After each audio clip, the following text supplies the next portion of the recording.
Death, taxes, and Colorado football being an absolute electric factory. Coming off the bye week and off a week in which they dominated UCF and played probably their most complete game of football that we've seen under the Deion Sanders era. The goddamn Buffaloes have K-State on their plate, and K-State is looking like a team that's a bit disappointing from a lot of the preseason projections as well as some of the early things that we've seen, but have no doubt this is a good team. It's a potent offense, and both of these teams need to make a statement in Big 12, and I think this is going to be a statement game for both of these teams to show, is Colorado really a team to be wrecked with? Or can they really come out with that rushing game again? Can they come out and dominate on defense? Can they control a game again? And K-State, are they going to be able to handle their business in the Big 12? Are they going to have that offense be electric? Are they going to be able to crack on all cylinders? Well, we're going to talk about that today, predict the games, of course, look at some stats, look at some of the storylines, talk about Deion Sanders, and of course the Dylan Edwards situation because of the ties there. So we've got a little bit to get into in this prediction. So please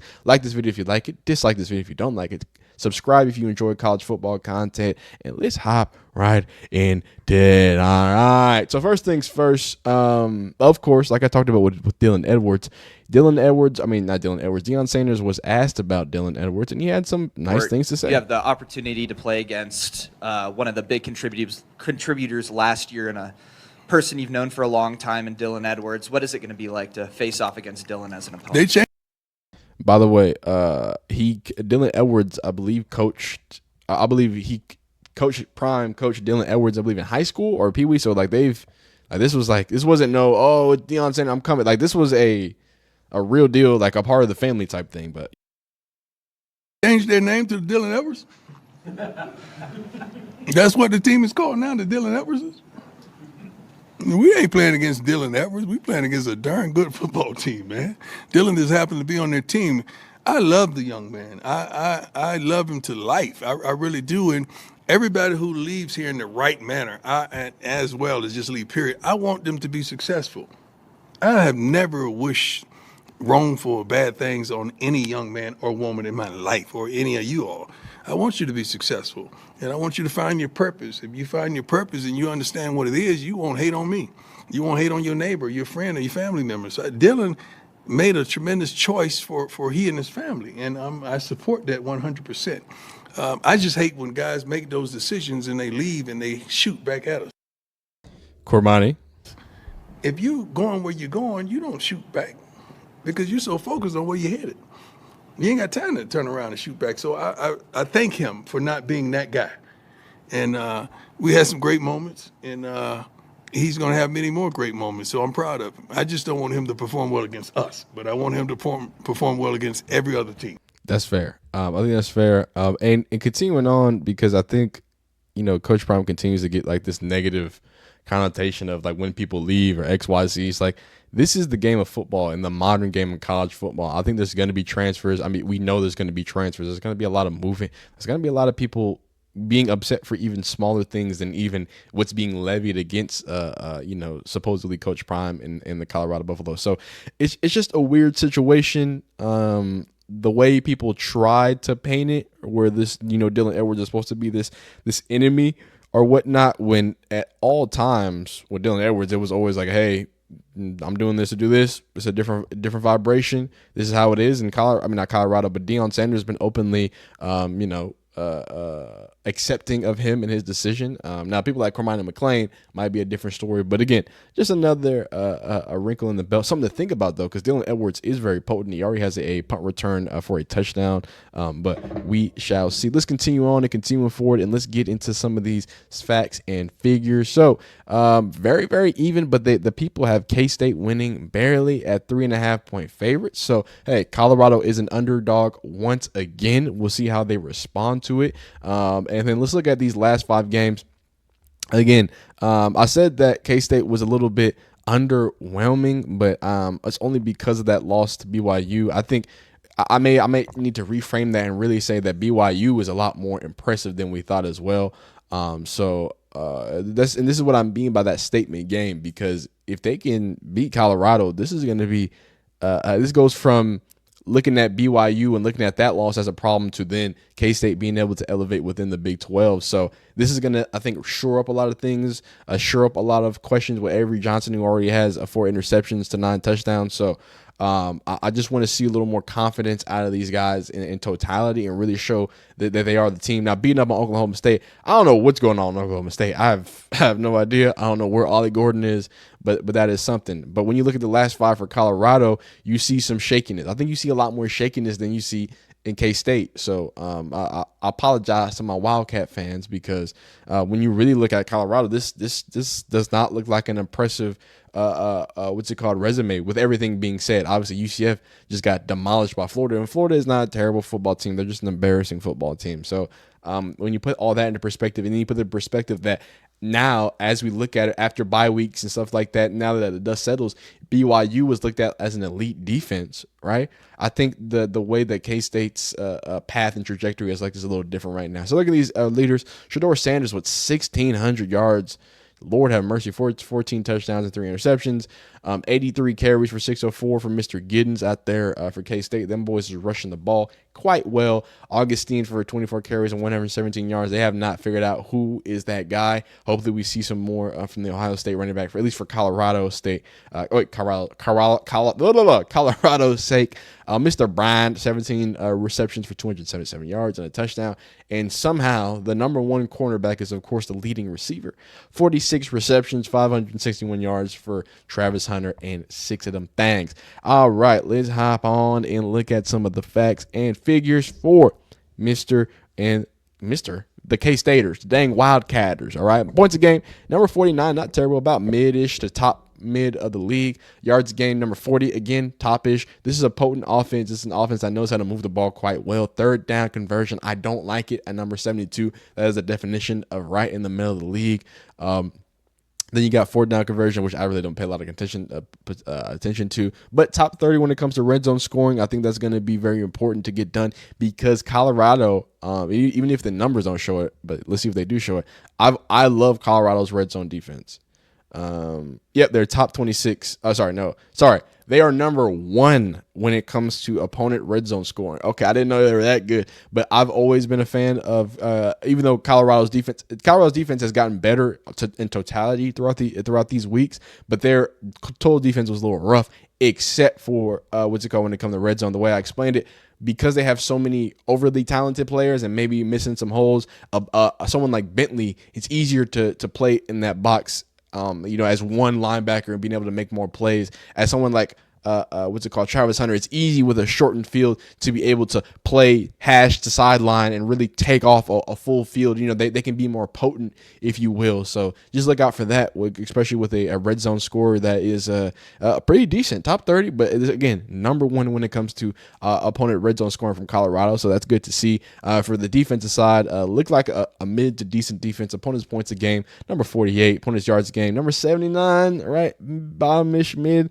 Number 53 when it comes to opponent's points a game, number 88 when opponent's yards a game, 3rd down conversion 47, 4th down conversion 24, and opponent's red zone conversion top 30 as well when it comes to the defensive side when they get into the red area as well. So these are both 2 defenses that can get things done there. So good to see. Passing statistics for K-State, number 105 in pass play percentage. So they like to run the dang ball. Completion percentage, number 77. We don't like to see that, but again, Avery Johnson is still coming into form. So, growing as a young son, as a young gunslinger there. Yards a pass, number 77. Passes a play, again, bottom of the league there. Passes yards a game, bottom of the league at 101. Interception stone, bottom of the league, mid-ish of the league at 79. And then number 33 when it comes to quarterback sack percentage. Opponents passing plays, not very important. Completion, though, number 58, not terrible. Yards a game, yards a pass. Number 85. Opponents passes a game, again, not important. Yards a game, 115. Bottom tier of opponents' yards a game. And I will tell you right now, without looking, this Colorado offense is one of the top passing offense as well. Yep, top 10, top 17. So be on the lookout for that when it comes to opponents' passing yards a game. Number 115, bottom tier when it comes to the way that they allow that passing game. So be on the lookout for their turnover margin, number 31, number 30 in giveaways a game, 43 in takeaways a game, interceptions thrown right at the middle there. Opponents' turnover margin a game, number 31, takeaway game, 43, giveaways a game, number 30, and 50 for opponents' interceptions thrown. Looks like K-State statistically is about a mid to good defense and mid to good offense with a lot more explosion on the offensive side. Going into Colorado, I think we kind of know what we're going to be looking at here. Very explosive offense. So points of play, points a game, number 42. Wow, actually not that high. Yards a game, number 66. Also, top of the mid. You know what I'm saying? Points of play, top of the mid. Yards of play, 85, right at the bottom there. Fourth down conversion is terrible. Third down conversion is, I don't like it. I don't like it a lot. In the red zone scoring, 91%. Top 40, okay. But K-State does have a more potent red zone offense. So be on the lookout there. When they get in there, they're usually going to score. It's really not that off. But like we talked about, number one red zone defense in the nation right now. Interesting to look at. Top 26 when it comes to opponent third down conversion. Y'all know how important I think third downs are. So they get the job done. They get off the field on third down. That's extremely important. Opponents pass yards a game, number 42. Number 34 in opponents points a game. Number 55 in opponents yards a game. And top 40 when it comes to opponents points a game. Middling defense, for as much as we call Colorado's defense terrible. And again, they haven't played anybody. But as much as we call it terrible, and a lot of people are comfortable calling it terrible, it's kind of mid, so it's not terrible. Yards they're abysmal at rushing the ball. 117, 119, 122. They just found out how to run the ball last game, so they're still figuring that out.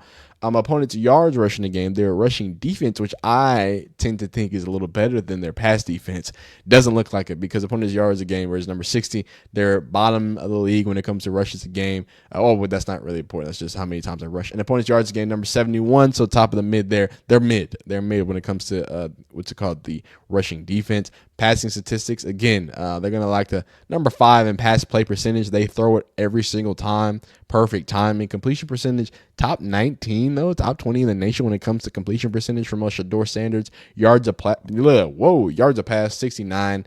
Hey. Number 10 when it comes to passes a game, ridiculous. 300 yards a game when it comes to being the number 17th in the nation. Interceptions, though, number 22. Shedeur's taking care of the ball there. Quarterback sack percentage, number 118. So that's very, very on par for Colorado. Their defense of side of the ball, completion percentage, number 63. Opponents pass yards a game, number 44. Top to mid to top. Opponents pass percentage, sack. They're right at top of the mid when it comes to how many interceptions they get. Looking at their turnovers, their turnovers. The turnover margin for the offensive side, of course, number 10. Number 30 when it comes to giveaways a game, number 8 when it comes to takeaways a game, number 22 when interceptions thrown. Opponent's turnover margin for the defensive side, number 10, number 8 in takeaways, number 30 in giveaways a game, and interceptions thrown, top 50 in the nation.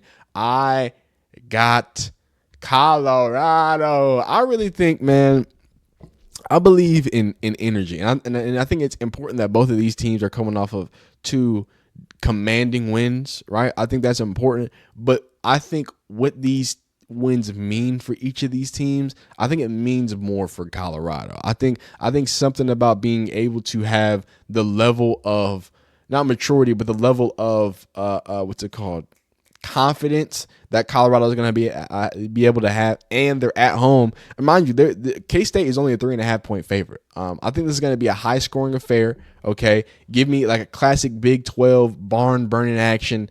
I want to say like, I want to say like 48 K-State, and I think Colorado wins by a field goal. Matawata. So what's his name?